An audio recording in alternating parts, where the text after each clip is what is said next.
তাই সময় হলেই তোমার পাপের সাজা তোমাকেই পেতে হবে। তুমি মনে করছো আমি কি ভুল করলাম, আমি তো কোনো অন্যায় করিনি, কিন্তু তুমি জানো না তুমি কি ভুল করেছো, তার জন্য সাজা তোমায় পেতে হবে। তার একটা ছোট প্রমাণ দিয়ে শুনুন তাহলে।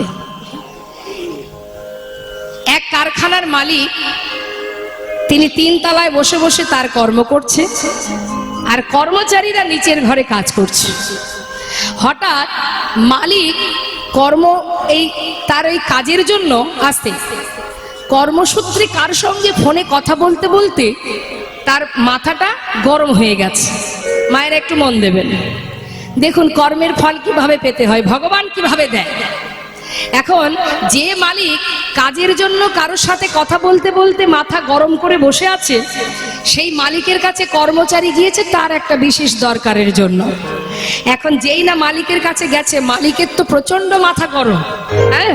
এখন সে দাঁড়িয়ে বসে আছে, আর কর্মচারী গিয়ে তাকে গিয়ে বলছে, মালিককে যখন তার সমস্যার কথাটা বলছে, মালিক কিছুতে নিতে পারছে না, সহ্য করতে পারছে না। কিন্তু কর্মচারী সে বারবার বলছে দেখে মালিকের রাগ হয়ে গেছে, রাগে রাগে কর্মচারীকে একটা চড় বসিয়ে দিয়েছে। আর যেই না চড় মেরেছে বাবা, কর্মচারী মনে মনে ভাবছে, আমি তো এসেছিলাম আমার দরকারে, মালিক আমাকে মারল কেন, আমি আর কাজ করব না। সে কিন্তু অকারণে মারটা খেলো, তাই না? এই যে মার দিল, সে বলবে আমার মাথা ঠিক ছিল না, মেরেছি। কিন্তু তুমি যেটা করছো এটা তো অপরাধ। তুমি জেনে রাখো, যে কারণেই তুমি কর্ম করো না কেন, অপরাধ অপরাধী যেভাবেই করো না কেন, সাজা তোমায় পেতে হবে। তা এবার কি হয়েছে, যেই না মেরেছে সে ঘরে ফিরে গেছে। এখন ঘরে যেই ফিরে গেছে বাবা, দেখুন কি করে সাজা পাচ্ছে।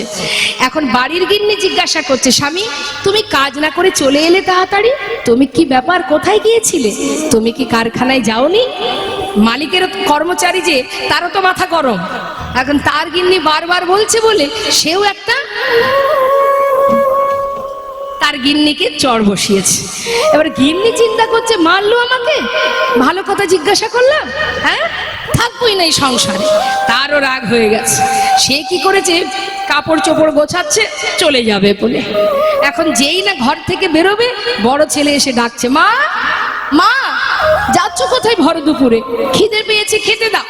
যেই বলেছে খেতে দাও, মারও তো মাথা গরম। মাও রাগে রাগে ছেলেকে একটা যেই না চড় বসিয়েছে, ছেলে চিন্তা করছে আমি খেতে চাইলাম, মা আমাকে মারলো, আজকে থেকে আর বাড়িতেই খাবো না। রাগে রাগে সে ঘর থেকে বেরিয়ে যাচ্ছে। দেখুন মারটা কোথা থেকে আসছে মা, পরপর। এবার যেই না নিচে নেমেছে, ছোট ভাই ছিল নিচে, সে বলছে, দাদা এই দাদা কোথায় যাচ্ছিস, আমি একটু যাবো তোর সঙ্গে। দাদারও তো মাথা গরম, সে বলছে তুই যাবি, আমার সঙ্গে যাবি। সেও রাগে রাগে একটা ভাইকে চড় মেরেছে। ভাইকে যেই মেরেছে, ভাই তো আর পাল্টা দাদাকে মারতে পারছে না। সে কি করবে, তারও রাগ, সে তার রাগটা কোথায় দেবে। এবার পাশে একটা কুকুর শুয়েছিল, একটা লাঠি জোগাড় করে কুকুরটাকে ধরে মেরেছে। আর কুকুর মার খেয়ে সেখান থেকে উঠে চিৎকার করতে করতে রাস্তায় গেছে। এবার রাস্তায় গিয়ে সেই কুকুর সে একজনকে কামড়ে দিয়েছে। কাকে কামড়িয়েছে জানেন মা? সেই কারখানার মালিক। নিতাই গৌর হরিবল হরিবল। এবার বুঝুন একটা চড়ের ফল, এক কুকুর কামড়ালে তার কত কষ্ট পেতে হয়। তাই মাগো, ভগবান কিভাবে কখন কাকে সাজা দেবে, এই সাজার কারণটা তোমার কর্ম। তার জন্য তিনি নন, তিনি তোমাকে দিচ্ছে, তোমার কর্ম অনুযায়ী ফল পাচ্ছ। তবে যদি কখনো কষ্ট পাও, জেনে রাখো, যদি কখনো কষ্ট পাও, ভাববে না, ভগবানকে কটু কথা বলবে না।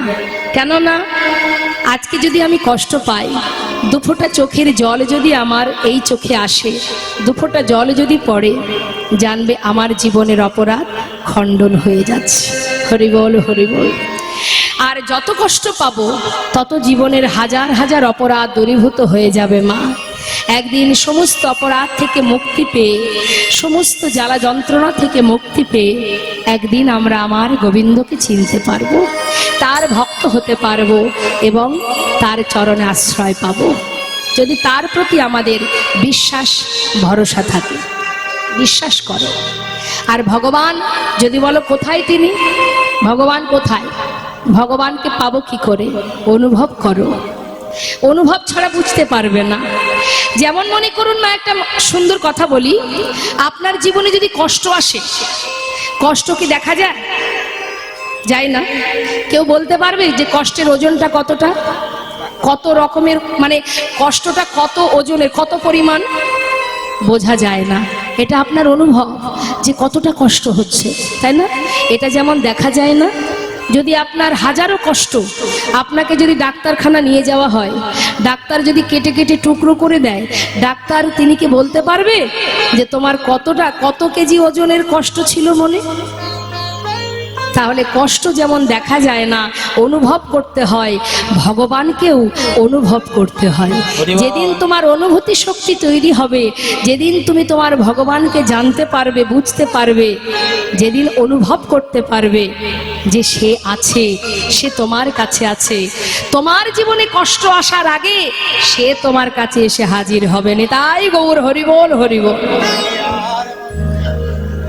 এখানে আছে সে, অহরহ তোমার কাছে আছে। অনুভব করো, বুঝতে শেখো, তখন তুমি দেখতে পাবে প্রতিটি পাতায় পাতায়, প্রতিটি রন্ধ্রে রন্ধ্রে, প্রতিটা জায়গায়, প্রতিটা জিনিসের মধ্যে তিনি তোমার কাছে আছে।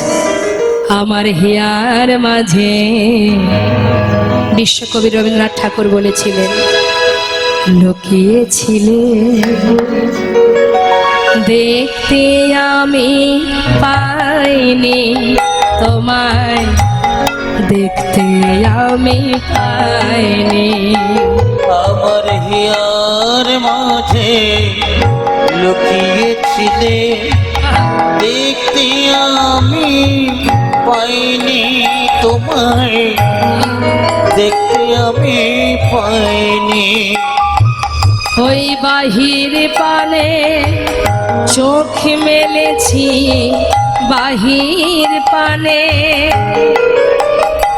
আমার হৃদয় পানে চাইনি। আমার হিয়ার মাঝে লুকিয়েছিলে দেখতে আমি পাইনি তোমায়, দেখতে আমি পাইনি।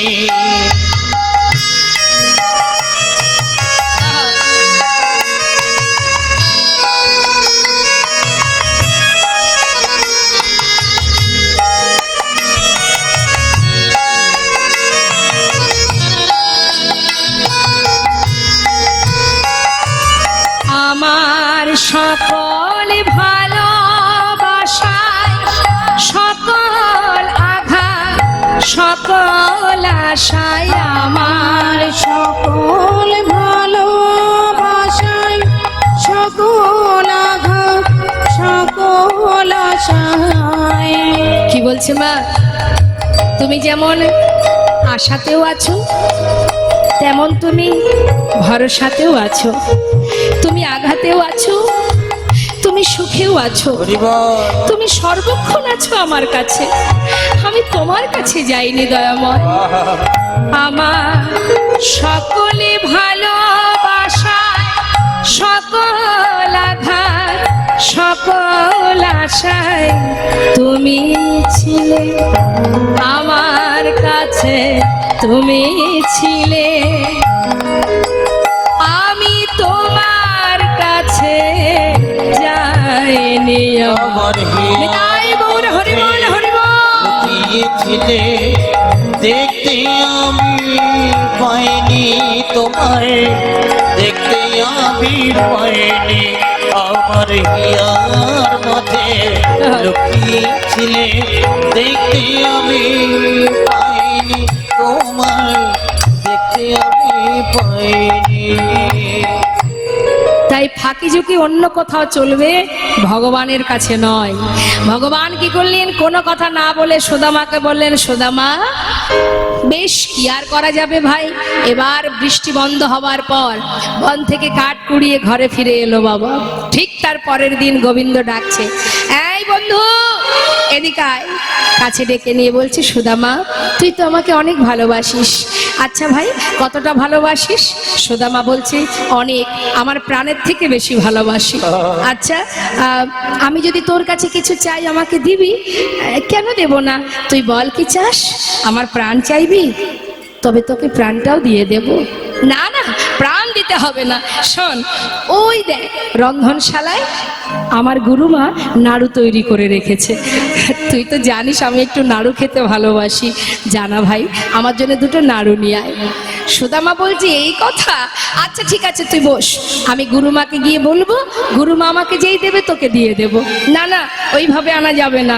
যদি আমাকে এনে দিতেই চাস তবে চুরি করে নিয়ে আয়। হরি বল। সুদামা বলছে, কানাই, কি করে চুরি করব? আমি তো চুরি বিদ্যা শিখিনি, আমি কি করে চুরি করব? আমি তো চুরি বিদ্যা জানি না ভাই। আরে এই না তুই বললি আমার জন্য প্রাণ দিয়ে দিবি, আর দুটো নাড়ু চুরি করে আনতে পারবি না? এই তোর বন্ধুত্ব? যেই না বলা, সুদামা বলছে, ঠিক আছে, দেখ কানাই, আমি তো কোনোদিন চুরি করিনি, আজই প্রথম। তবে আমার গুরুদেব বলেছেন কখনো এমন মিথ্যা কথা, চুরি করা, এগুলো আমার উচিত নয়। কিন্তু তোর জন্য, শুধু তোর জন্য আমি চুরি করতে যাচ্ছি। কানাই, বাইরে দাঁড়িয়ে থাকবি, যদি দেখিস গুরুমা আসছে আমাকে একটু সন্ধানটা দিস, কেমন? বেশ। যেই না বলা, এবার গোবিন্দ দরজায় বসে আছে, সুদামা ভেতরে গেছে। ভেতরে গিয়ে যেই না নাড়ুর পাত্র থেকে দুটো নাড়ু তুলেছে হাতে, এদিকে গোবিন্দ চিৎকার করে ডাকছে, গুরুমা,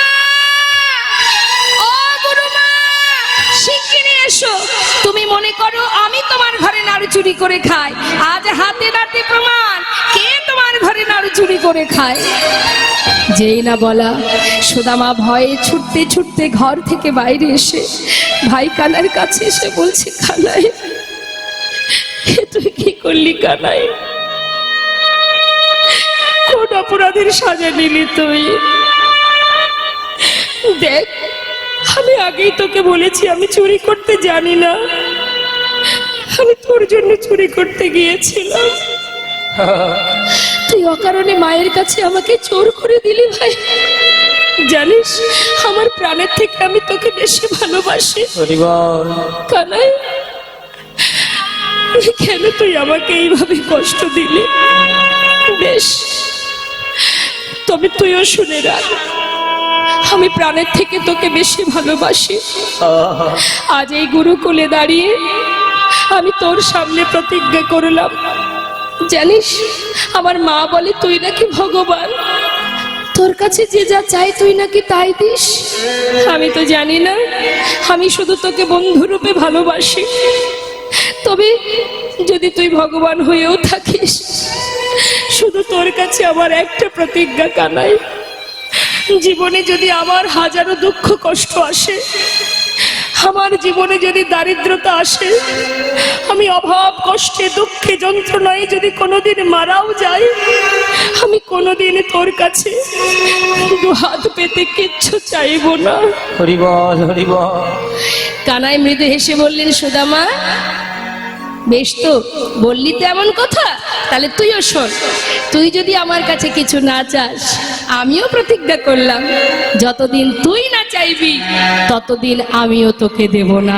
তাই গৌর হরি বল, হরি বল, হরি বল। ভক্ত ভগবানের মধ্যে প্রতিজ্ঞা হলো মা।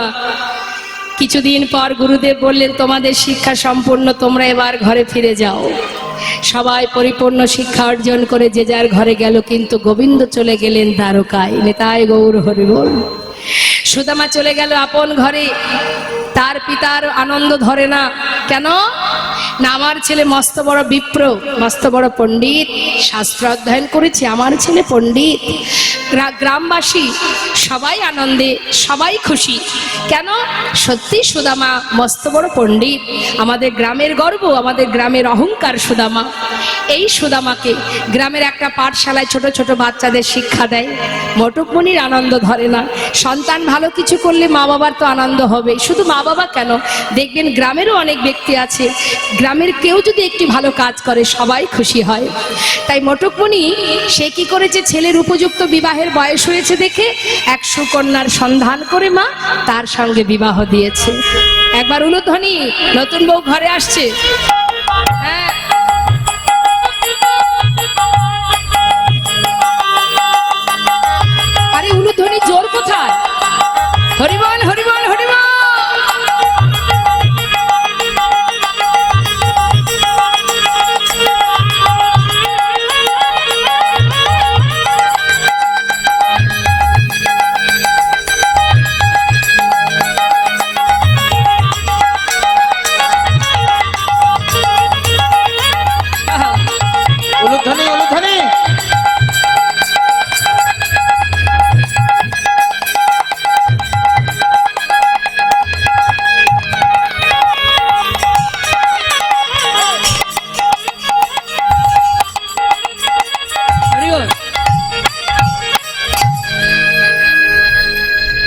নতুন বউ ঘরে এলো, আনন্দ আনন্দ মহা আনন্দে সুন্দরভাবে সংসার কাটে। পাঠশালায় ছোট ছোট শিশুদের শিক্ষা দেন, সেখান থেকে অনেক কড়ি অর্জন করে, উপার্জন করে। সেখান থেকে যে কড়ি উপার্জন করে তাতে সংসারও চলে যায়, কোনো অসুবিধা নেই। কিন্তু মা, ভগবানের যে ভক্তের প্রতি পদে পদে পরীক্ষা থাকে, পদে পদে পরীক্ষা করেন ভগবান ভক্তকে। সুদামা যে প্রতিজ্ঞা করেছে জীবনে কিছু চাইবে না, এবার গোবিন্দ কি করলেন, সুদামার একটু একটু করে সর্বস্ব কেড়ে নিচ্ছেন। কেন? দেখি বন্ধু কতদিন আমার কাছে না চেয়ে থাকতে পারে। হরিবল হরিবল। এটা পরীক্ষা মা। তুমি যদি কঠিন প্রতিজ্ঞা করো গোবিন্দের চরণে, তুমি যদি বলো আমি তোমার ভক্ত হতে চাই, তোমাকে অনেক পরীক্ষা দিতে হবে। পরীক্ষায় আমরা অনেক সময় পদস্খলন হয়ে যায় আমাদের, আমরা পারি না। কষ্ট পেলে ভগবানকে ভুলে যায়, তার সেবা পড়ে থাক, তার মুখটুকু দেখি না, প্রণামও পর্যন্ত করি না, রাগে, তাই না? হ্যাঁ, তার প্রতি রাগ হয়, অভিমান হয়। কিন্তু মাগো, ভক্তকে তো পরীক্ষা দিতেই হবে, পদে পদে পরীক্ষা। আর ভগবানকে যারা ভালোবাসে তাদের সারা জীবন কষ্ট পেতে হয়, এটা জেনে রাখুন। যদি আপনি ভাবেন ভগবানকে ভালোবেসে আমি সুখী হব, তাহলে বিপদ, সুখী আপনি হবেন না। কারণ চিন্তা করে দেখুন, ভগবানের সহধর্মিণী যে রাম অবতারে মা সীতা, যিনি ভগবানের সহধর্মিণী, তার তো সুখের শেষ হওয়ার কথা নয়। তাকে যেতে হয়েছিল বনবাসে। বনবাস থেকে আসার পর তার হলো অগ্নি পরীক্ষা। অগ্নি পরীক্ষার পরেও কিন্তু তার নিস্তার হলো না, তাকে পাতালে চলে যেতে হলো। কি গো মা, তাই তো? তাহলে ভগবানের সহধর্মিণী, তার কষ্ট কেন হবে? শুধু তাই নয়, এই কলিযুগে মহাপ্রভুর বামিকে, ভগবান গৌরহরির বামিকে মা বিষ্ণুপ্রিয়া। প্রভু তো চলে গেলেন সন্ন্যাসী হয়ে, আর সারা জীবন কাষ্ঠ বিগ্রহ সেবা করে গেলেন মা বিষ্ণুপ্রিয়া। চার দেওয়ালের মধ্যে বাধা থেকে সারাদিনে মহামন্ত্র জপ করতেন। দেখুন মা, ভজন কাকে বলে। সারাদিন মহামন্ত্র জপ করত, মানে হরিনাম মহামন্ত্র। 16 নাম 32 অক্ষর শেষ হলেই একটা করে তন্ডুল মানে চাল আলাদা করে করে রাখত। এইভাবে সারাদিনে যতবার মহামন্ত্র জপ করত ততবার তন্ডুল আলাদা করত। এইভাবে দিনের শেষে যতটুকু তন্ডুল হতো সেটাকে রন্ধন করে তার ঘরে শাশুড়ি মাকে দিতেন, বাড়ির কাজের লোক ঈশান তাকে খেতে দিতেন। অবশেষে যেটুকু থাকতো নিজের প্রাণটাকে বাঁচিয়ে রাখার জন্য সেবা করত। কেন? যত সময় প্রাণটা বেঁচে থাকবে তত সময় আমি প্রভুর সেবা করতে পারবো। তাই ভগবানকে ভালোবাসা অত সহজ নয় মা। ভক্ত বললেই ভক্ত হওয়া যায় না গো, অত সহজ নয়। যারা যুগ যুগ ধরে জঙ্গলে বসে বসে সাধনা করছে তারা ভগবানের চরণ লাভ করতে পারছে না। আর তুমি মায়ার সংসারে মোহমায়ায় ডুবে থেকে তুমি নিজেকে কি করে ভাবো আমি বড় ভক্ত? আজ দেখুন সুদামার জীবনে কিভাবে কেড়ে নিচ্ছে একটার পর একটা। সুদামা ওই যে ছোট ছোট বাচ্চাদের শিক্ষা দিত মা, আর সংসারের মধ্যে তার সন্তান হলো। বেশ সন্তানদের নিয়ে সুখে স্বাচ্ছন্দ্যে জীবন কাটে। দেখতে দেখতে তার প্রথম ভগবান পরীক্ষা করলেন কি, তার মাতা পিতাকে নিয়ে নিলেন। মাতা পিতা বিয়োগ হলো। যেই মাতা পিতা বিয়োগ হলো, সংসারের পুরো দায়িত্ব এবার সুদামার কাঁধে। সুদামা পাঠশালায় শিক্ষা দিয়ে যা পায় তাতে সংসারে কোনো রকমে যায় কেটে। ভগবান কিছুদিন পর তার ওই পাঠশালাটাও বন্ধ করে দিল। নিতাই গৌর হরি বল হরি। যেই না পাঠশালাটা বন্ধ হয়ে গেল, ছোট ছোট শিশুদের কি খাওয়াবে, কিভাবে অন্ন জোটাবে? সুদামা দেরি না করে ভিক্ষার ঝুলি কাঁধে নিলেন। নিতাই গৌর হরি বল। গুরুদেব বলেছিল কখনো মিথ্যা কথা বলবে না, অন্যায় কাজ ভুল কাজ করবে না। তাই তার সততা রেখে পাঠশালা বন্ধ হয়ে গেছে বলে ভিক্ষার ঝুলি কাঁধে তুলে নিয়ে দাঁড়ে দাঁড়ে ভিক্ষা করে। যা তন্ডুল পায় তাতেই সংসারে দিন কাটে, কোনোদিন পায় কোনোদিন পায় না। এইভাবে দিন যেতে যেতে সুদামার পিতৃ সম্পদ বলতে যা ছিল মা সব শেষ হয়ে গেল। সব কিছু হারিয়ে ওই সন্তানদের নিয়ে, স্ত্রীকে নিয়ে গাছতলায় এসে সার করলো। এত কষ্টের পরেও আপনি কি ভগবানকে আর ডাকবেন? যে ভক্ত হবে সে ডাকবে। সুদামার নিঃশ্বাসে প্রশ্বাসে কৃষ্ণ কৃষ্ণ হরি বল কৃষ্ণ, বদনে কৃষ্ণ নাম। আমি হরি চরণ হরি বল হরি বল সারি করেছি, তাই হরি হরি বলবো ভাই। আমি হরি চরণ সারি করেছি, মুখে হরি হরি বলবো তাই। হরি বিনা এ জগতে আমার হরি বিনা বলো এ জগতে আমার আর কেহ না। হরি হরি বল হরি বল হরি হরি বলবো তাই। হরি চরণ সারি করেছি, হরি হরি বলবো তাই। গাছতলাতে দিন কাটে, ঝড় বৃষ্টি চলে যায় মাথার উপর দিয়ে।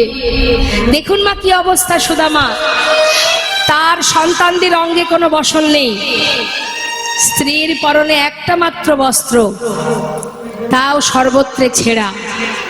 এমনই সতীলক্ষ্মী এই স্ত্রী, যার নাম সুশীলা, যিনি শিবের পূজা করতেন, ভগবানকে সেবা দিয়ে বলতেন, হে প্রভু, যদি তুমি কখনো কারোর ঘরে আমাকে পাঠাও, এমন স্বামী যেন আমার জীবনে হয়, সে অর্থশালী না হোক, আমার কোনো দুঃখ নেই, শুধু সে যেন সত্যবাদী হয়। পেয়েছেও তাই। সুদামা সদা সর্বদাই সত্য কথা বলেন, তাই সুশীলার কোনো দুঃখ নেই, হাজারো কষ্ট তথাপিও তার কোনো দুঃখ নেই এমন সৎ স্বামীকে কাছে পেয়ে। গাছতলাতে সন্তানদের নিয়ে তার দিন কাটে। সুদামা ভিক্ষা করে দাঁড়ে দাঁড়ে, ভিক্ষা পেলে ভালো, না পেলে সন্তানগুলোকে বুকের মধ্যে জড়িয়ে কৃষ্ণ কৃষ্ণ কৃষ্ণ বলতে বলতে রাত্রি অতিবাহিত করে। এইভাবে দিন যায় মা। হঠাৎ একদিন তার স্ত্রী সুশীলা বলে উঠলেন, স্বামী একটা কথা বলবো। বলো।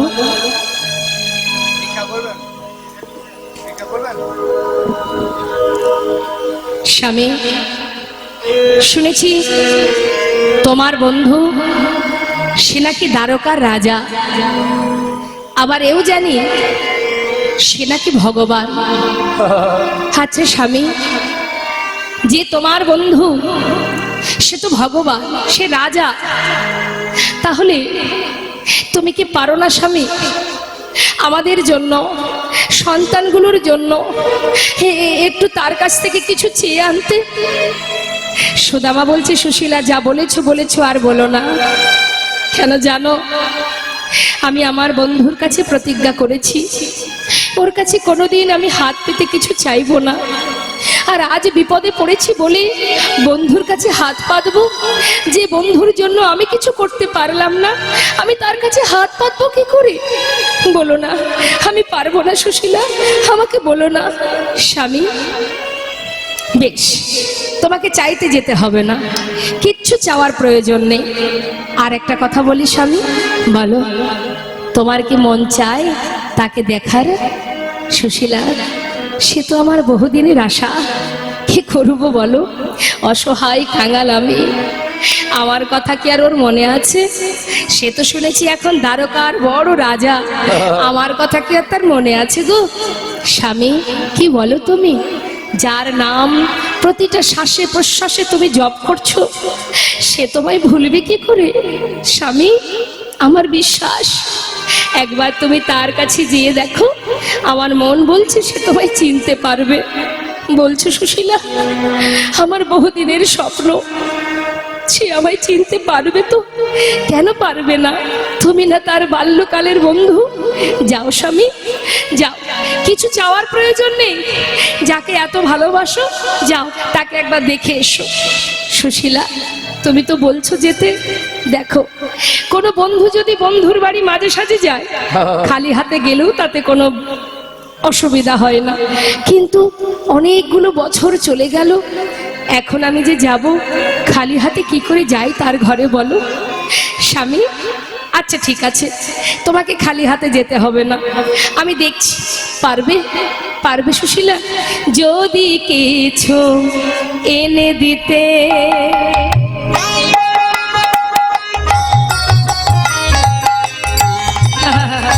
তুমি পারো উপায়,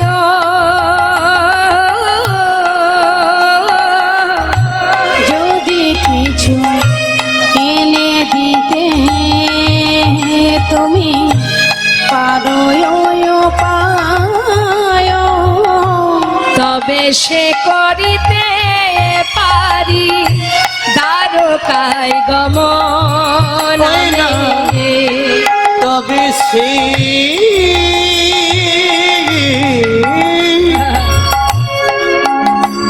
করিতে পারি ওই দ্বারকায় গমন। কিছু এনে দিতে পারবে কি?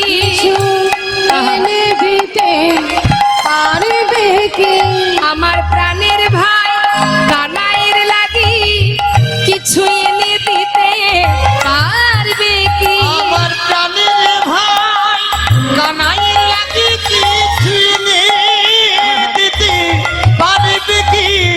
তবে সে করিতে পারি ওই দ্বারকায় গমন আমি, তবে সেই করিতে পারি ওই দ্বারকায় গমন। স্বামী, তুমি নিশ্চিন্তে থাকো, আমি কোনো না কোনো উপায় নিয়েই তবে আসবো। থাকো তুমি ঘরে, আমি দেখছি। দেখুন মা, ধনী পরিবারের কন্যা কিন্তু সুশীলা আজ সে গোবিন্দের জন্য সবার ঘরে ঘরে গিয়ে, পাড়ায় পাড়ায় দরজায় গিয়ে গিয়ে ভিক্ষা করছে। কার জন্য? ভগবানের সেবার জন্য। আজ এই মন্দিরের ভক্ত যারা আছেন তারাও যাচ্ছে আপনাদের কাছে ভিক্ষার থালি নিয়ে। আপনারাও যেহেতু সুদামা যাবে আজ গোবিন্দ সেবায়, তাই আপনারাও সেই জন্যই আপনারাও এই ভিক্ষার যে পাত্র নিয়ে যাচ্ছে, আপনারা ওই পাত্রে ভিক্ষা দিন ভগবানের সেবার জন্য। এই সেবা গোবিন্দ সেবায় লাগবে, নত সবাই মিলে কেউ কিন্তু বঞ্চিত করবেন না। হ্যাঁ, সবাই দেবেন। দেখি হাত তুলে হরিবোল হরিবোল নিতাই গৌর হরিবোল। যাচ্ছে আপনাদের কাছে। ওমা বসুন বসুন, কি হলো? বাড়ি যাচ্ছেন? চিন্তা করছে আর রাত জেগে লাভ নেই, ঠান্ডা ঠান্ডা আবহাওয়া, এবার একটু ঘুমায়, শরীর ভালো থাকবে। কি মা? ও, কেউ মনে হয় চলে গেছে। কেউ চলে গেছে? কেউ যায়নি? আমি তো আছি, বসুন বসুন। দাঁড়িয়ে আছে, কতক্ষণে যাব? আর তো একটুখানি মা, আর দূরে হলে চলে যান, বাধা দেব না। আমি বলছি বটে, আমি তো জানি না আপনার বাড়ি কত দূরে। আর যদি এই এলাকার হন তাহলে যাবেন না, বসুন। তা এবার কি হচ্ছে মা?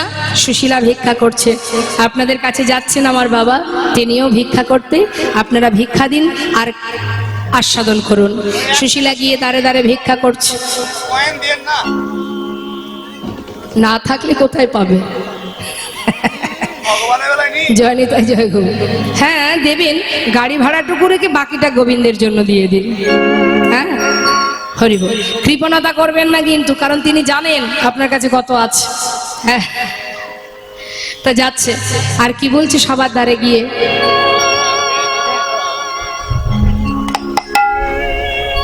আমায় ভিক্ষা দাও গো নগরবাসী, ভিক্ষা দাও আমরা ভিক্ষা দাও গো নগরবাসী,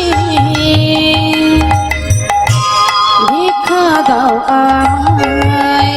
তোমরা ভিক্ষা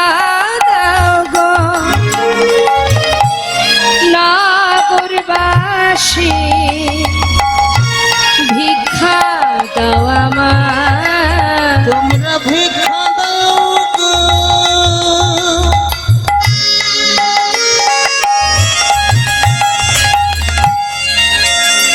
ও গো নগরী বাসী,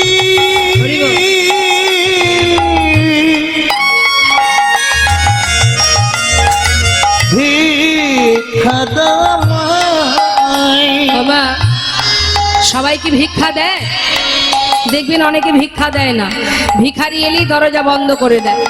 আর যেই না সুশীলা গিয়ে ভিক্ষা চেয়েছে তখন এক বাড়ির লোক দরজা বন্ধ করে বলছে, কোথা থেকে সব নিত্য নতুন ভিখারি যে উদয় হয়, এ আবার কোথা থেকে এলো রে বাবা, একে তো আগে কখনো দেখিনি। হ্যাঁ, এই নতুন নতুন ভিখারির জ্বালায় কি গ্রাম ছেড়ে চলে যাব? এই যে যাও যাও যাও, অন্য বাড়ি যাও, এ বাড়ি ভিক্ষা হবে না। তাড়িয়ে দিল। আবার পাশের বাড়ি গেছে, মা আমায় ভিক্ষা দাও গো নগরবাসী, তোমরা ভিক্ষা দাও আমার। তোমরা ভিক্ষা দাও গো নগরবাসী, ভিক্ষা দাও আমায়।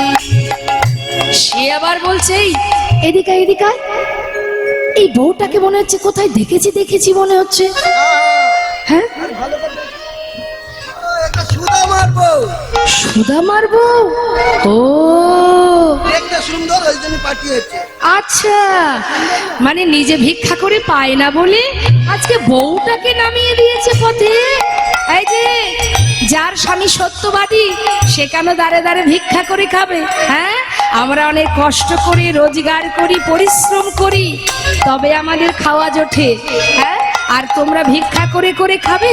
যাও যাও, কর্ম করে খাও, ভিক্ষা হবে না, অন্য বাড়ি যাও। নিতাই গৌর হরি বল হরি বল। যেই না বলেছে মা, তখন সুশীলা বললে, দেখো ঠিকই বলেছ, আমার স্বামী সত্যবাদী, সে যেমন মিথ্যা বলে না, আমি তার সহধর্মিণী, আমিও তোমায় মিথ্যা বলবো না। জানো আজ আমি কেন ভিক্ষায় এসেছি? শুনে নাও। আজি তোমাদের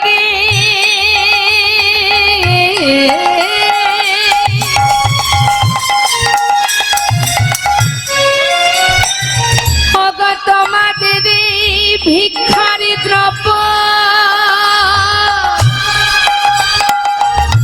পাবে সে মোরা,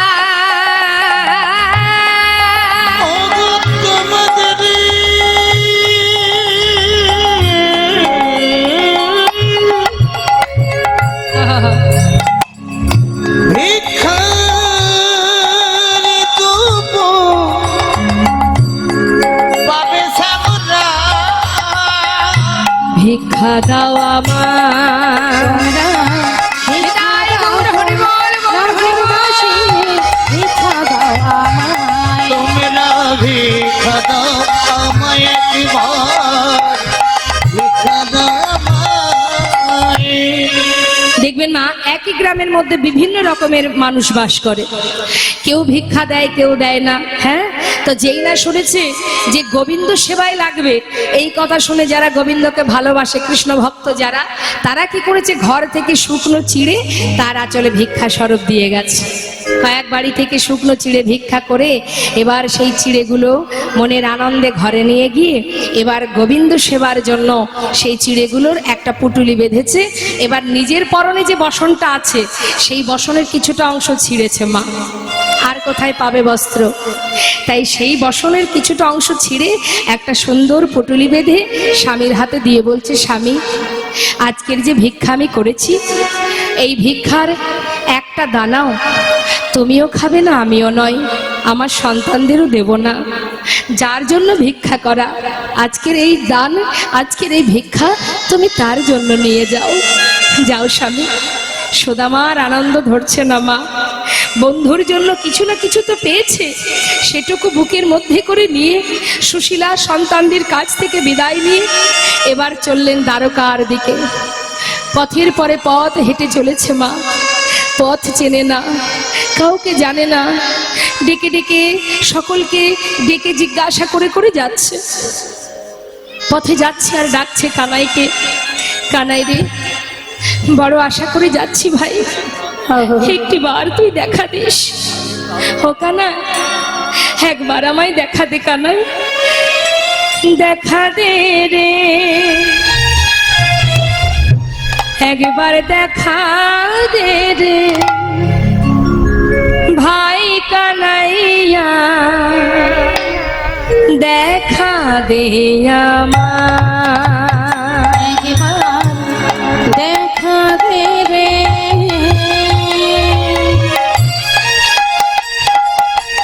ভাই কানাইয়া, দেখা দে আমায়, একবার দেখা দে রে,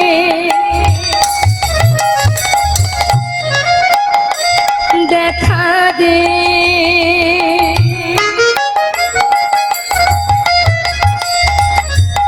ওরে কানা একবার দেখা দে, দেখা দে, দে, দে রে,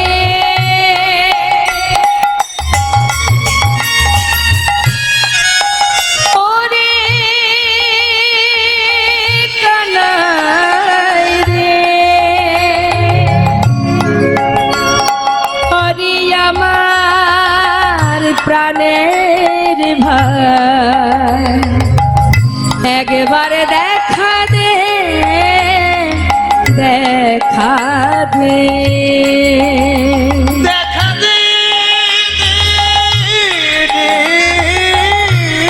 কানাই,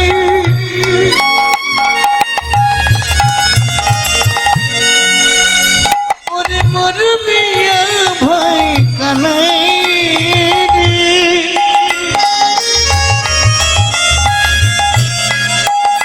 ওরে আমার প্রাণের ভাই, একবার দেখা দে রে, একবার দেখা দে রে, ভাই কানাইয়া, দেখা দে আমায়, ওরে এ জীবনে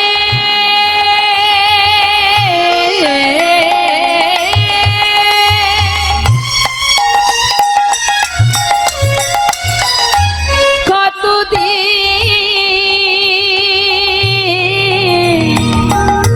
দেখিনি তোমার, আর জীবনে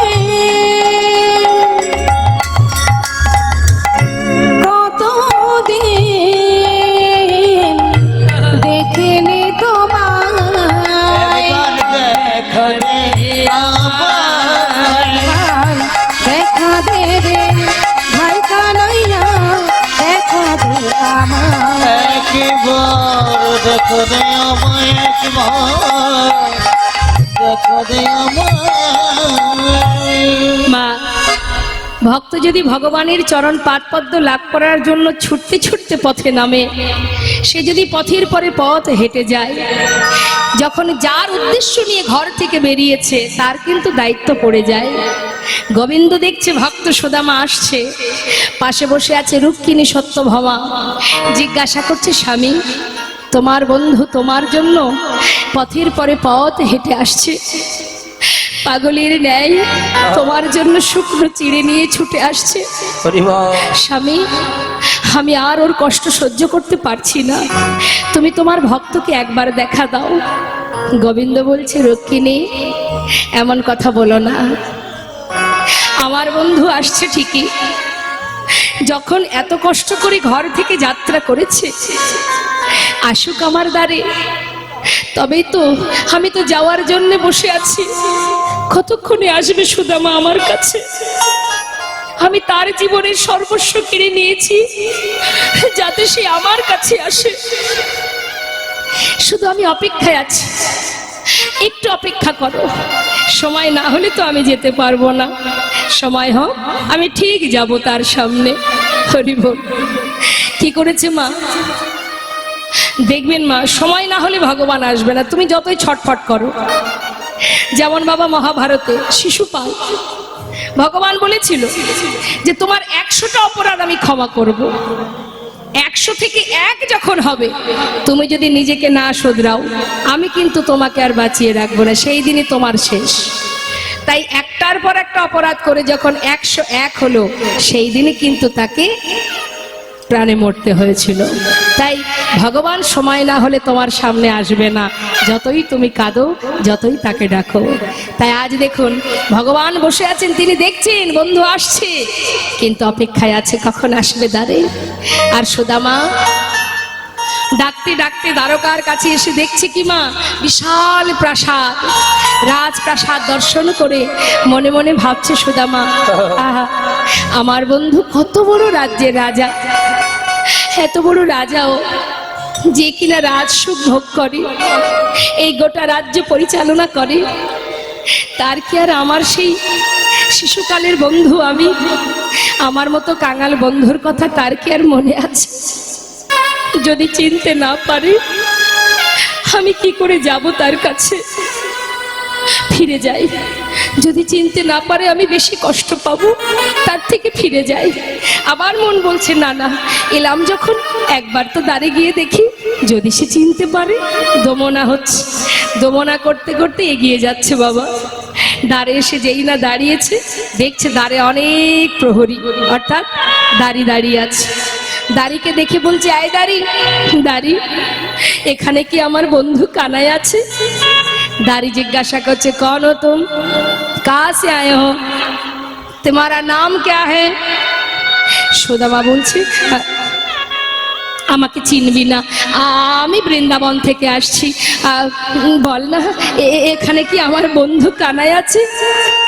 द्वारपाल बोलें, देखो इधर कोई कानाई वानाई नहीं है, ये जो राजा है ना उसका नाम है कृष्ण। कृष्ण? আরে জানিস দাঁড়ি, যে কৃষ্ণ সেই তো কানাই, আমাকে একটু ভিতরে যেতে দে না, আমি ভিতরে যাই, কতদিন দেখিনি বন্ধুকে, আমি তাকে দেখতে চাই।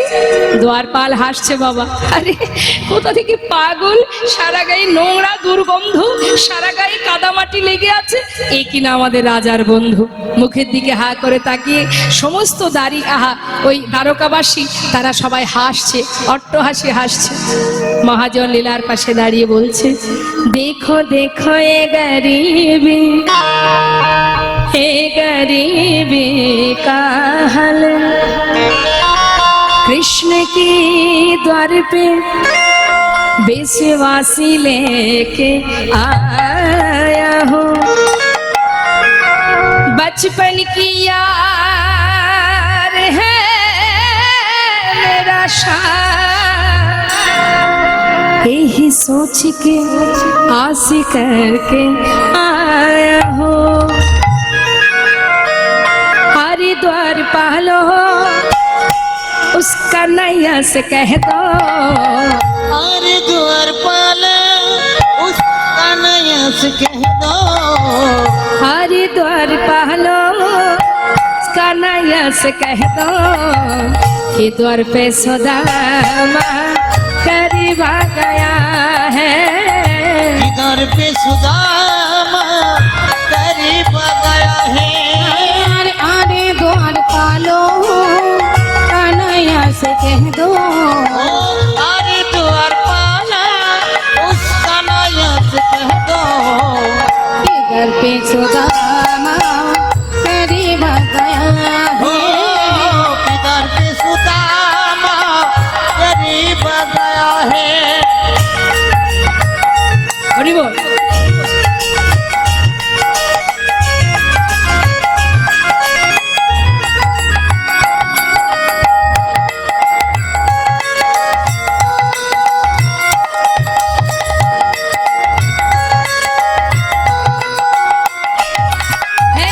सर पे न पगड़ी, तन पे न जामा, बता दो कन्हैया को नाम है सुदामा, बता दो कन्हैया को नाम है सुदामा, सर पे न पगड़ी,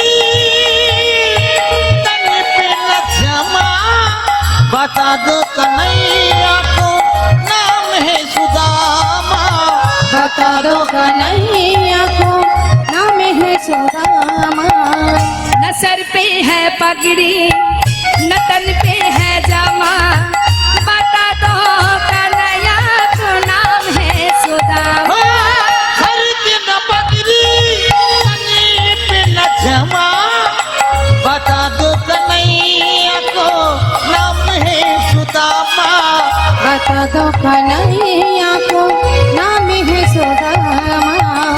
एक बार जाके है उसका नैया से कह दो, एक बार जाके उसका नैया से कह दो कि द्वार पे सुदामा करीब आ गया है। दीदार पे सुदामा करीब आ गया है।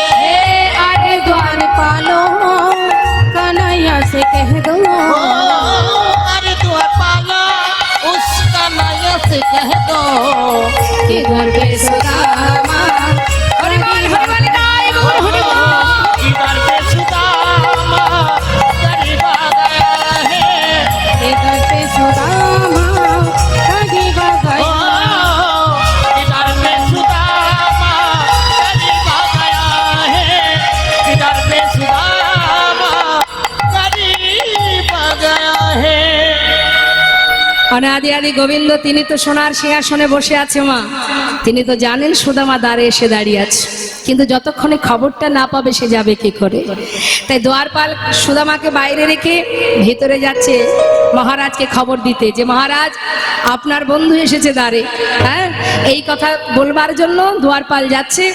সুদামা আহা গোবিন্দের অন্তরটা ছটফট করছে, কতক্ষণে দ্বারপাল আসবে আমার কাছে খবরটা দেবে বলে। আর এদিকে রুক্মিণী সত্যভামা বন্ধু এসেছে, ভক্ত এসেছে, ভক্ত ভগবানের মিলন হবে কিনা মা, তাই রুক্মিণী সত্যভামা সুন্দর করে তাকে রাজবেশ পরিয়ে সাজাচ্ছেন গোবিন্দকে। আসুন আমরাও সাজাই, যে যার অন্তরে গোবিন্দকে বসিয়ে। হ্যাঁ, সাজাচ্ছে, কেমন ভাবে সাজাচ্ছে মা দেখুন। সাজে সাজ মহান তুমি, সাজ সাজ মোহন তুমি সাজো, সাজ মহান তুমি, সাজ সাজ সাজ মহান তুমি, সাজ সাজ সাজ মহান তুমি, সাজ সাজো মোহন তুমি সাজো, সাজো মোহন তুমি সাজো। সাজো মোহন তুমি সাজো, সাজো সাজো মোহন তুমি সাজো, সাজো সাজো মোহন তুমি সাজো, সাজো মোহন তুমি সাজো। অন্তর মন্দিরে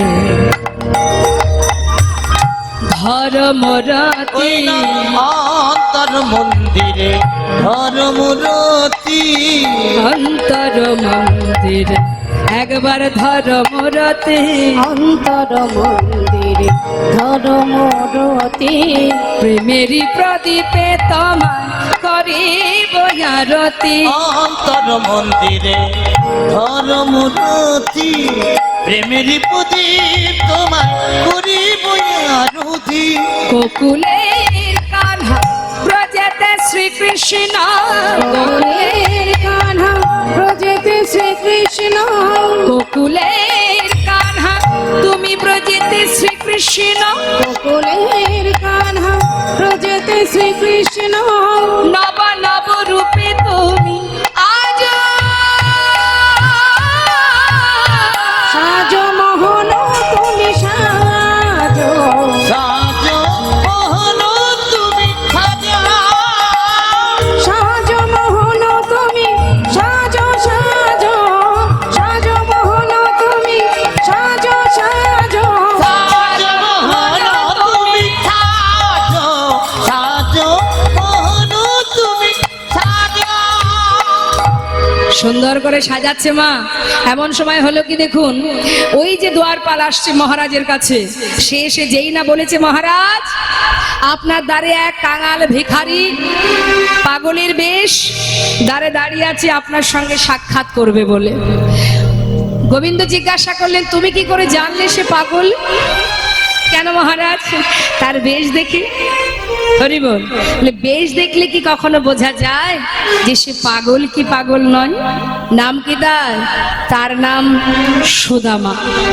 যেই না বলেছে সুদামা, এই অপেক্ষায় তো ছিলেন তিনি। খবর পাওয়া মাত্রই ছুটতে ছুটতে আর রাজবেশ পরা হলো না মা। কনক প্রচঙ্কে কৃষ্ণ আছিল বসিয়া, কনকে প্রচঙ্কে কৃষ্ণ আছিল বসিয়া, কনক প্রচঙ্কে কৃষ্ণ আছিল বসিয়া, কনকে প্রচঙ্কে কৃষ্ণ আছিল বসিয়া, ভাইয়া চলিল দেখো সুদামা শুনিয়া। বিদায় গৌর হরি বল। সুদামা শুনিয়া, ভাইয়া চলিল দেখো সুদামা শুনি, ধে ধে চলিল, ধে ধে চলিল, ধে ধে চলিল, ধে ধে চলিল, সুদামা সুদামা বলে ধে ধে চলিল, সুদামা সুদামা বলে ধে ধে চলিল, ভাইয়া চলিল দেখো সুদামা শুনিয়া। ভাইয়া চলিল দেখো সুদামা শুনিয়া। সুদামা, সুদামা, সুদামা একটু দাঁড়া। সুদামা দ্বারে দাঁড়িয়ে থাকতে থাকতে হঠাৎ চিন্তা করছে, তবে বুঝি কানাই এলো না। যেই না পিছন ফিরে চলে যাবে, এমন সময় গোবিন্দ আমার ছুটতে ছুটতে বন্ধুকে কাছে পাওয়ার জন্য পাগলের ন্যায় ছুটে এসে সুদামাকে বুকের মধ্যে জড়িয়ে ধরেছে। যেই না বুকের মধ্যে জড়িয়ে ধরেছে, সুদামা বলছে, কানাই রে, আমার কথা তোর মনে আছে বন্ধু? তুই আমাকে ভুলে যাসনি। আমি ভেবেছিলাম আমার মতো কাঙাল বন্ধুর কথা তোর কি আর মনে আছে? কিরে, আমাকে ছেড়ে দে। এইভাবে ধরে রেখেছিস কেন? দেখছিস না সারা গায়ে কত কাদা মাটি নোংরা লেগে আছে? তোর এই সুন্দর অঙ্গে লেগে যাবে কানাই, ছেড়ে দে। কানাই বলছে, সুদামা, এতদিন পর আমার কথা মনে পড়লো তোর। সুদামা, কেমন আছিস তুই? ভালো। এতদিন ভালো ছিলাম না। যখন থেকে তোকে দেখলাম আমার সমস্ত কষ্ট দূর হয়ে গেছে। হরি বল, হরি বল, হরি বল। আর আমার কোনো কষ্ট, কোনো দুঃখ, কোনো যন্ত্রণা নেই। আয়, আমার কাছে আয়, চল ভিতরে চল। না না, আমি ভিতরে যাব না। কেন যাবি না? ওই দেখ, চল বলছি ভিতরে। কৃষ্ণ, আমি কি করে যাই বল ভিতরে? দেখছিস না সারা গায়ে কত নোংরা লেগে আছে। ভিতরে যে রাজরানীরা রয়েছে, আমি তাদের সামনে দাঁড়াবো কি করে? আরে সবাই তো তোর অপেক্ষায় দাঁড়িয়ে আছে। চেয়ে দেখ, সবাই বরণ ডালা নিয়ে দাঁড়িয়ে আছে তোকে বরণ করবে বলে। আয় বন্ধু, আমার সাথে আয়। হরি বল। সাথে করে নিয়ে মা যেই না ভিতরে নিয়ে গেছে, রুক্মিণী, সত্যভামা, ভগবানের সহধর্মিণী যারা সবাই তাকে বরণ করলেন। বরণ করবার পর তাকে ঘরের মধ্যে নিয়ে গিয়ে সোনার সিংহাসনে যেই না বসাবে, সুদামা বলছি, কানাই, আমি এখানে বসতে পারবো না। বসবি না মানে? তুই না আমার বন্ধু, আয় বলছি। হাত ধরে জোর করে বসিয়েছে। কোথায় বসিয়েছে? রাজ সিংহাসনে। বলুন দেখি মা, জীবনে যার চেয়ার কপালে জোটেনি তাকে বসিয়েছে সোনার সিংহাসনে। কি করে বসবে সে? হাত পা গুটিয়ে আছে যাতে কোনো রকমই ছোঁয়া না লাগে। কানাই বলছে, কিরে, এইভাবে কেউ বসে? ঠিক করে বস, হাত পা ছেড়ে বস। হরি বল। তাহলে যে কাঙাল গাছের তলায় দিন কেটেছে, আজ সে বসেছে সোনার সিংহাসনে। বাবা, তাহলে জগতের মাঝে একবার অনুভব করুন মা কে ধনী। এ জগতে কোনো ব্যক্তি, কোনো সাধুগুরু বৈষ্ণব দেখবেন দাঁড়ে দাঁড়ে যদি ভিক্ষা করে, একটু যদি টাকা পয়সার কোনো ধনী ব্যক্তি থাকে গ্রামে, তারা দেখবেন আফসোস করে, আহা বড় অসহায় বেচারা, দাঁড়ে দাঁড়ে ভিক্ষা করে, হ্যাঁ গরিব দিনহীন কাঙাল, তাই না? কিন্তু জেনে রাখবেন, এ জগতের ধন সম্পদ আজ আমার আছে, কাল আমাকে ঘাড় ধাক্কা দিয়ে বের করে দেবে আমার সন্তানেরা। হরি বল। আমি সব হারিয়ে ওই আমার তুলসী তলাতে জীবন কাটবে। তাহলে জগতের সেই মহাধনে ধনী যে জন কৃষ্ণ ধনে ধনী, যেটা তোমার জীবন থেকে কখনো হারাবে না, কখনো তুমি সেই ধন থেকে তুমি আলাদা হবে না। আজ সুদামা জীবন কাটিয়েছে গাছতলাতে, সেই সুদামা কৃষ্ণ ধনে ধনী হয়ে আজ ভগবানের সোনার সিংহাসনে বসেছে। তাহলে জগতে সেই মহাধনে ধনী মা যে জন গোবিন্দ ধনে ধনী, নিতাই গৌর হরি বল হরি বল।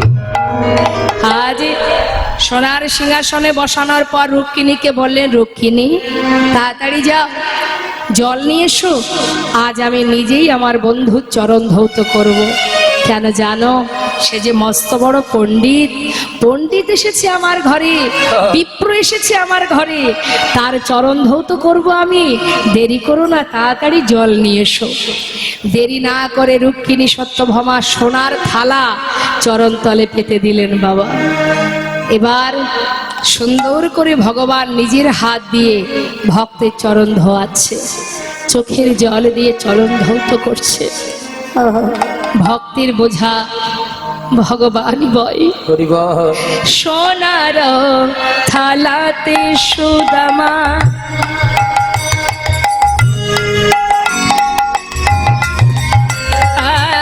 আজ চরণ রাখিল, সোনার থালাতে সুদামার দেখো চরণ রাখিল।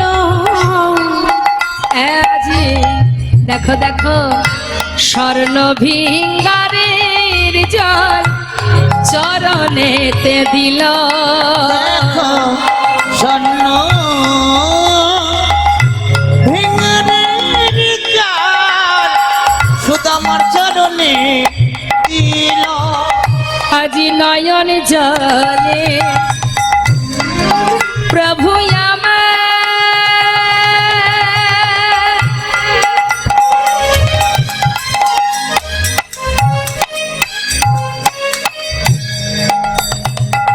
চরণ ধোয়ালো,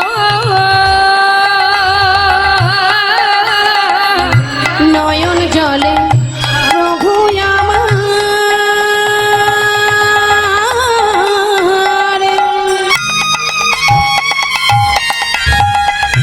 চরণ ধোয়ালো। ভগবান আমার আজ চরণ ধুয়ে মনে মনে বলে সুদামা, এই জগতে ভক্ত ছাড়া আমার কে বা আছে, শুধু এ জন্মে নয়, আমি জনমে জনমে ভক্তির চরণের দাস। আমি ভক্তির চরণের দাস, আমি ভক্ত বড় ভালোবাসি, ভক্তই আমার মাতা, ভক্তই আমার পিতা, আবার ভক্তই আমার গুরু, আদর করে নাম দিয়েছে আমার নাম, আমার নাম বাঞ্ছা কল্প তরু। নিতাই গৌর হরি বল হরি বল। আজি নয়নে জলে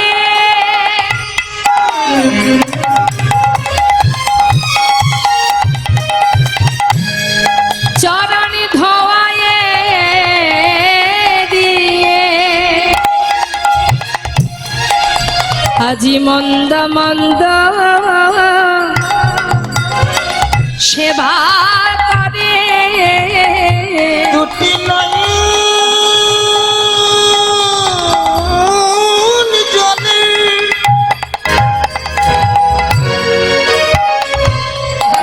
চরণে ধোয়াই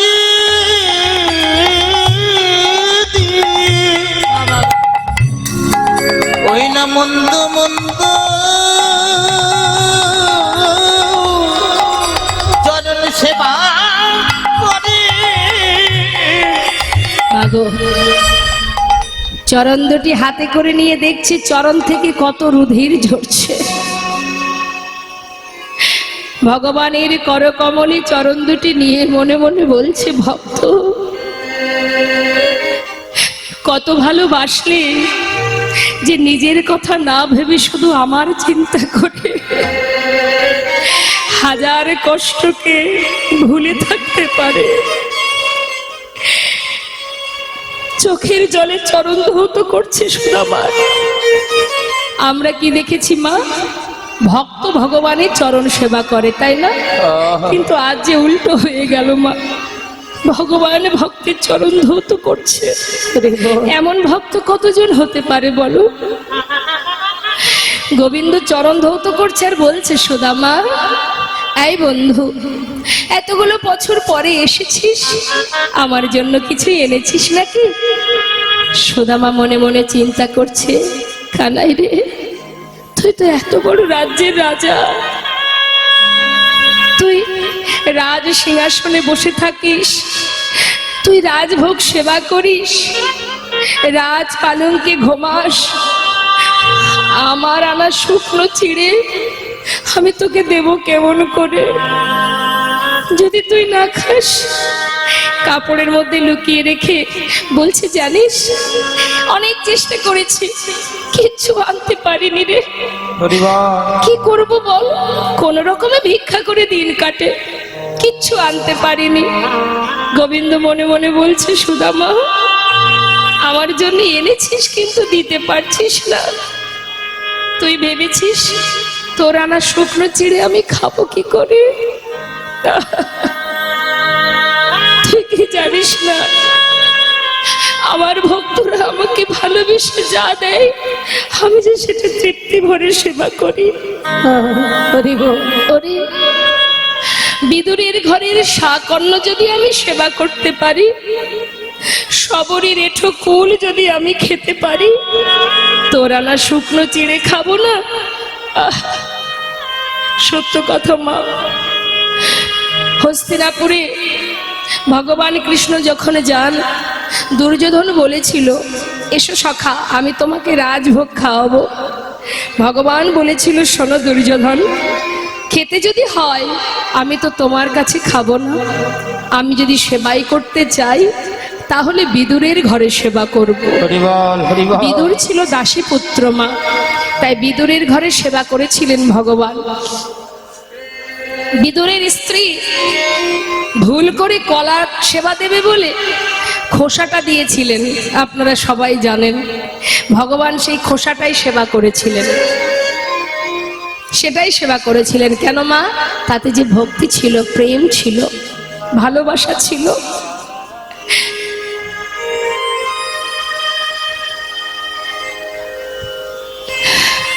রাম অবতারে সবরই যে ছিল সকলের ঘৃণিতা, অবহেলিতা, সেই সবরী মা একটা ছোট্ট কুটিরের মধ্যে থাকতো, আর তার জীবনের একটা স্বপ্ন ছিল, রাম আমার কুটিরে আসবে।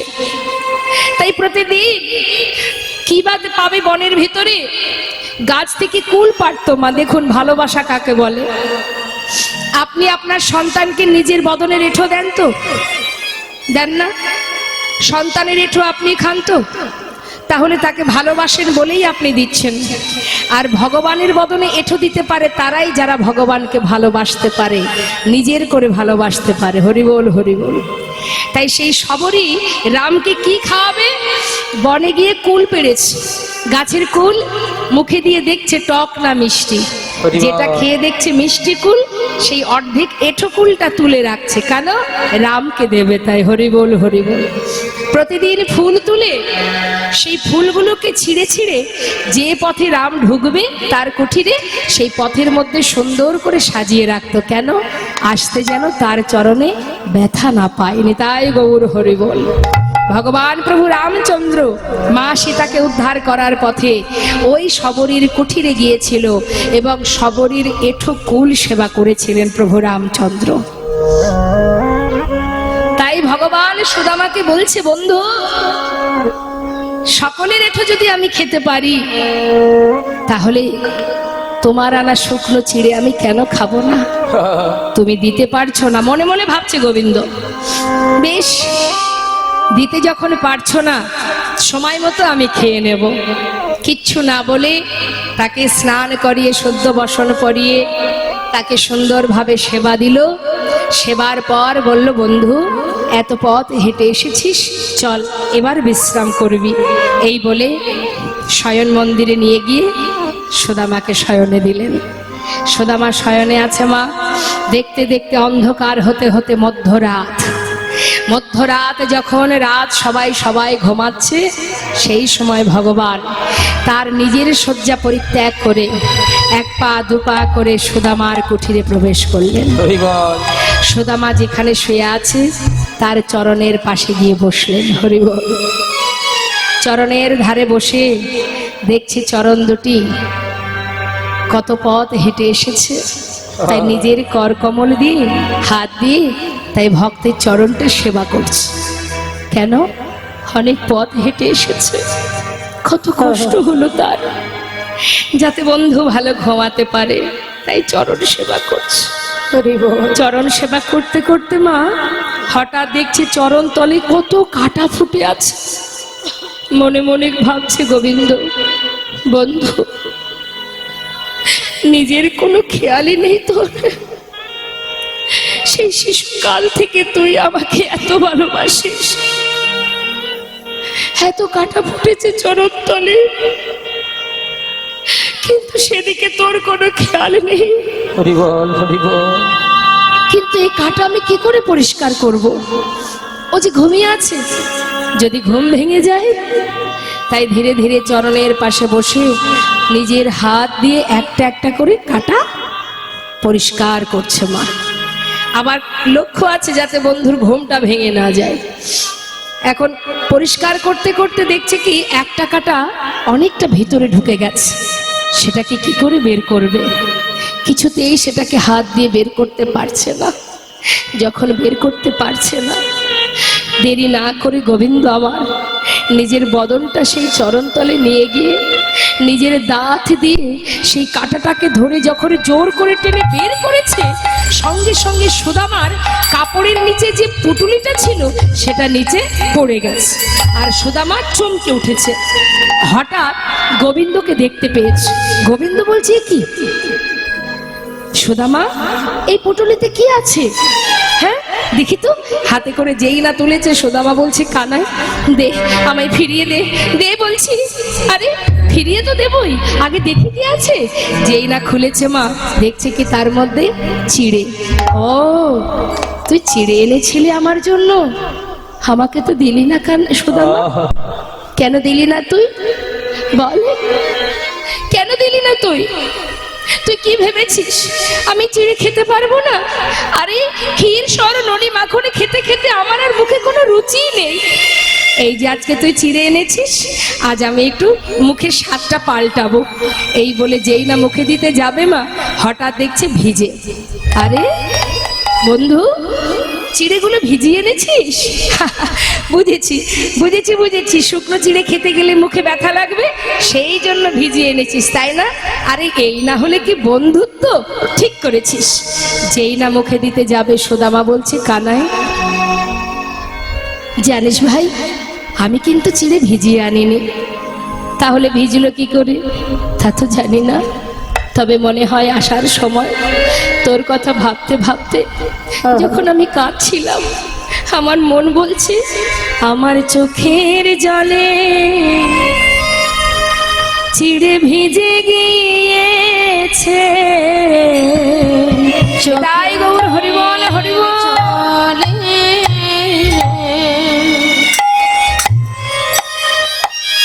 চিড়ে ভিজে গিয়েছে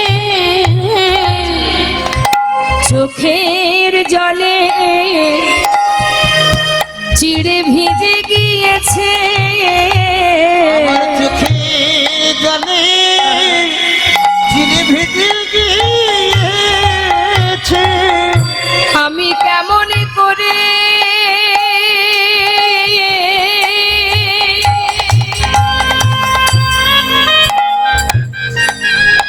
ওরে কানাই রে,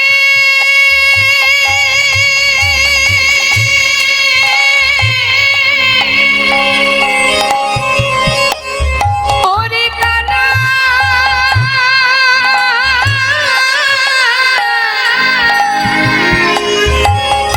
আমি কেমন করে দেব বাদনে আমার চোখের জলে চিড়ে ভিজে গিয়েছে, আমি কেমন করে ভাইরা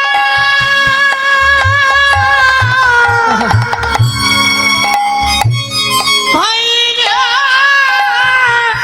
দেব বদলে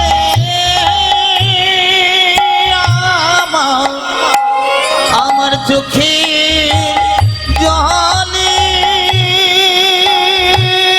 হরিবল হরিবল। চিড়ে ভিজে গিয়েছে।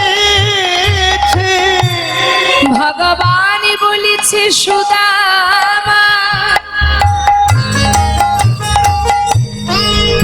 এই জগতে সবাই আমার ক্ষীর ননি মাখনে দেয়, কিন্তু চোখের জলে ভিজানো চিড়ে কেউ দেয় না। তাই আজ আমি তোর সামনে দাঁড়িয়ে প্রতিজ্ঞা করলাম, যে চিড়ে তুই আমায় দিতে দ্বিধা করছিস, হরিবল হরিবল। আগত কলিযুগে আমি নদিয়ায় গিয়ে গৌর হব। হরিবল হরিবল। যদি কলির জীব আমায় সেবা দিতে চায়, যদি কোন রাজা কোন ভিখারি, যদি কোন কাঙালে কাঙালিনী কলিজীবের দ্বারে দ্বারে ভিক্ষা করে যদি মাটির মালসায় আমায় চিড়ে ভোগ দেয়, তবে আমি গৌর হয়ে সেই ভোগ গ্রহণ করব। এই তোর সামনে আমি প্রতিজ্ঞা করলাম। আমা ভগবান প্রতিজ্ঞাবদ্ধ হলেন, যে চিড়ে তুই আজকে দিতে চাইছিস না, তো দ্বিধা হচ্ছে, আগত কলিযুগে কলিহত জীব সে ধনী হোক আর দরিদ্রই হোক, যদি মাটির মালসাই করে ভিক্ষা করে আমাকে চিড়ে ভোগ না দেয়, আমি সেবা করব না। হরিবল। কলিযুগে মহাপ্রভুর ভোগ হয় কিসে মা? মাটির মালসাই। আচ্ছা বলুন দেখি, যিনি বিশ্ব ব্রহ্মাণ্ডের মালিক, তিনি তো এটা ঘোষণা করতে পারতেন যে আমাকে সোনার তালায় খেতে দাও। এটা একমাত্র ধনী যারা তারা পারবে। একজন ধনী ব্যক্তি সোনার থালা তৈরি করে ভগবানের সেবা দেবে, কিন্তু যারা দিনহীন কাঙাল, হরিবল হরিবল। যাদের নিজেদেরই অন্ন কপালে জোটে না, তারা কি করে সোনার থালা বানিয়ে ভগবানের সেবা দেবে? তাই ভগবান তাদের কথা ভেবে এটাই স্থির করলেন যে সে রাজা হোক ধনী হোক আর কাঙাল কাঙালিনী হোক। মাটির মালসার দাম কত মা? 5 টাকা 10 টাকা, তাই তো? যাতে সবাই আমায় সেবা দিতে পারে। নিতাই গৌর হরিবল, নিতাই গৌর হরিবল। আর আমরা খেতে গেলে আমাদের অনেক কিছু লাগে, লাগে না বাবা? ডাইনিং টেবিল চাই, ওপরে একটা ঝাড়বাতি হলে দেখতে ভালো লাগবে, সামনে একটা ফুলদানি হবে, আহা কত কি দরকার আমাদের।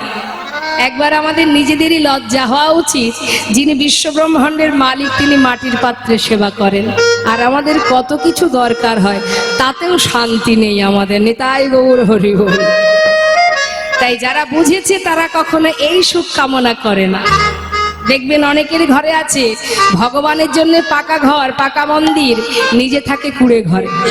আবার অনেকের আছে সিঁড়ির ঘরে ভগবান আছেন, তার ঝুলকালিতে ভরা, নিজের ঘরে এসি লাগানো আছে।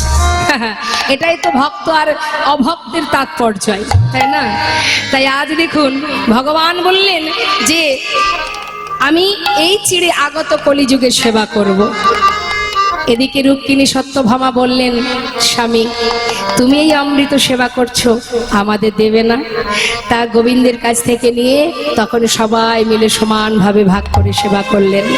আর এদিকে কি হলো মা, কিছুদিন রইল ঘরে, সুদামা কৃষ্ণের কাছে রইল। তার মধ্যে দিয়ে গোবিন্দ আমার রুক্মিণীকে ডাকলেন, রুক্মিণী বলো, তুমি তো স্বয়ং লক্ষ্মী, আজ আমি তোমার কাছে একটা কিছু চাইবো, বলো স্বামী। রুক্মিণী, দেখো আমার বন্ধু সে মস্ত বড় কাঙাল, গাছতলাতে তার দিন কাটে, সন্তানদের এহানো অবস্থা। ও আমার কাছে প্রতিজ্ঞা করেছে জীবনে দুহাত পেতে কিছু চাইবে না, আর ও যদি না চায় আমি ওকে দেব কি করে?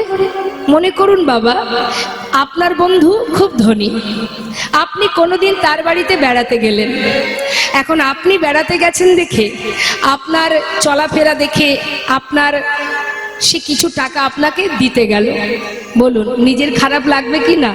যে ও আমি আজ গরিব বলে, আমি কাঙাল বন্ধু বলে, বন্ধুর টাকা পয়সা আছে বলে সে আমাকে সাহায্য করছে, খারাপ লাগবে কি না মা?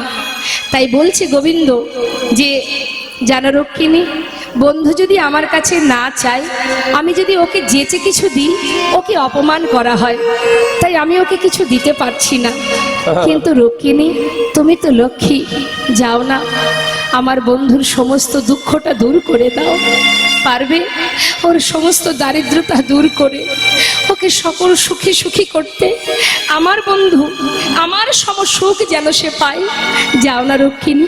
রুক্মিণী বলে, স্বামী যদি অনুমতি হয় আমি নিশ্চয়ই পারবো, যাও আর দেরি করো না।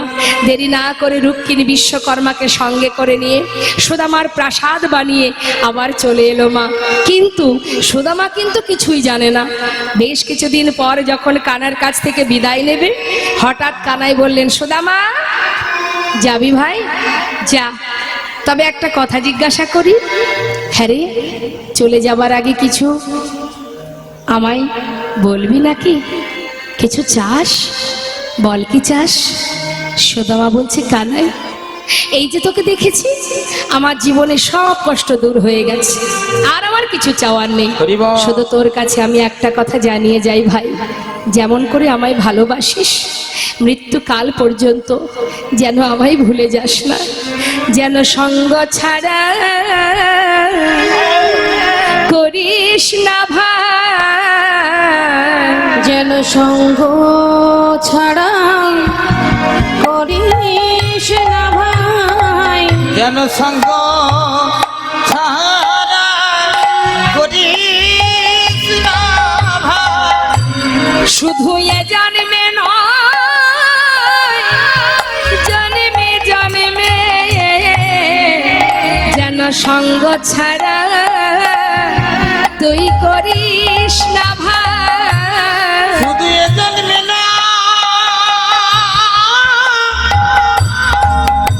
ওই না জন্মে জন্মে যেন সঙ্গ ছাড়া হরি বল। করিস না ভাই। আমি আর কিছু চাই না কানাই, বলি ওরে আমার প্রাণের ভাই, আর কিছু চাই না হরি বল, হরি বল। প্রাণের ভাই, আর কিছু চাই না যেন কানাই, সঙ্গ ছাড়া করিস না ভাই। সুদামা চিন্তা করিস না, শোন ভাই, আমার সঙ্গ ছাড়া তোকে করব না, তবে দেখ তুই যা, আমি বলছি শোন, তোর কোনো কষ্ট থাকবে না, কোনো দুঃখ থাকবে না। সুদামা মনে মনে চিন্তা করছে, কানাই তো সবই জানে আমার কি অবস্থা, আবার বলছে দুঃখ থাকবে না, কষ্ট থাকবে না। ভাবতে ভাবতে যাচ্ছে বাবা। পথে যেতে যেতে বৃন্দাবনে যখন এসে পৌঁছালেন মা, চারিদিকে দেখছে যেখানে তার গিন্নি তার সন্তানরা ছিল সেখানে তাদেরকে দেখতে পাচ্ছে না। এরা গেল কোথায়? এই গাছতলাতেই তো ছিল, গেল কোথায়? দেখছি বিশাল একটা প্রাসাদ। ও হয়তো কোনো ধনী ব্যক্তি তৈরি করেছে, কিন্তু আমার গিন্নি কোথায়? চারিদিকে খুঁজছে, খুঁজতে খুঁজতে হঠাৎ দেখছে কি মা, সেই প্রাসাদ থেকে রাজরানীর বেশে তার স্ত্রী সুশীলা বরণডালা হাতে নিয়ে নিচে নেমে আসছে। হরিবল হরিবল। হা করে তাকিয়ে আছে সুশীলার দিকে, চিনতে পারছে না। সুশীলা বলছে, স্বামী এমন করে তাকিয়ে আছো কেন? চিনতে পারছো না তো? শোনো, তুমি কিছু না চাইলে কি হবে, গোবিন্দ তোমাকে সর্বসুখে সুখী করেছে। স্বামী এসো, ভিতরে এসো। স্বামীকে বরণ করে ভিতরে নিয়ে গিয়ে এবার দুজনে ভগবানের বিগ্রহকে নিয়ে, সম্মুখে বিগ্রহকে রেখে দুজনে একসঙ্গে গোবিন্দ সেবায় রত হলেন। সবাই আমরা দর্শন করব, এখানেই এবার লীলাকে আমরা বিশ্রাম রাখবো। দর্শন করুন ভক্ত ভগবানের মধুর এই লীলা। তাই এবার দুজনে দর্শন করছি আর গোবিন্দ সেবা দিচ্ছি। রাধে কৃষ্ণ গোবিন্দ গোপাল রাধার মন হরি হরি হরি বল। রাধে কৃষ্ণ গোবিন্দ গোপাল বল বল, রাধার মন হরি হরি হরি বল। রাধে কৃষ্ণ গোবিন্দ গোপাল বল, রাধার মন হরি হরি হরি বল। রাধে কৃষ্ণ গোবিন্দ একবার গোপাল বল বল, রাধার মন হরি হরি হরি বল। আর গিরি ধারিব গোবর্ধন ধারিব, আর গিরি ধারিব গোবর্ধন ধারিব, আর রাধার মন হরি কৃষ্ণ কৃষ্ণ, আর রাধার মন হরি কৃষ্ণ কৃষ্ণ বল। তুমি রাধা না জগতের না, তুমি রাধা না জগতের না, গোপী জন বল্লভ প্রভু গোপীনাথ। রাধে কৃষ্ণ গোবিন্দ গোপাল বল বল, রাধার মন হরি হরি হরি বল বল, রাধার মন হরি হরি হরি বল, রাধার মন হরি হরি হরি বল, রাধার হরি হরি তুমি বল, করুণা হরি হরি হরি দয়াময়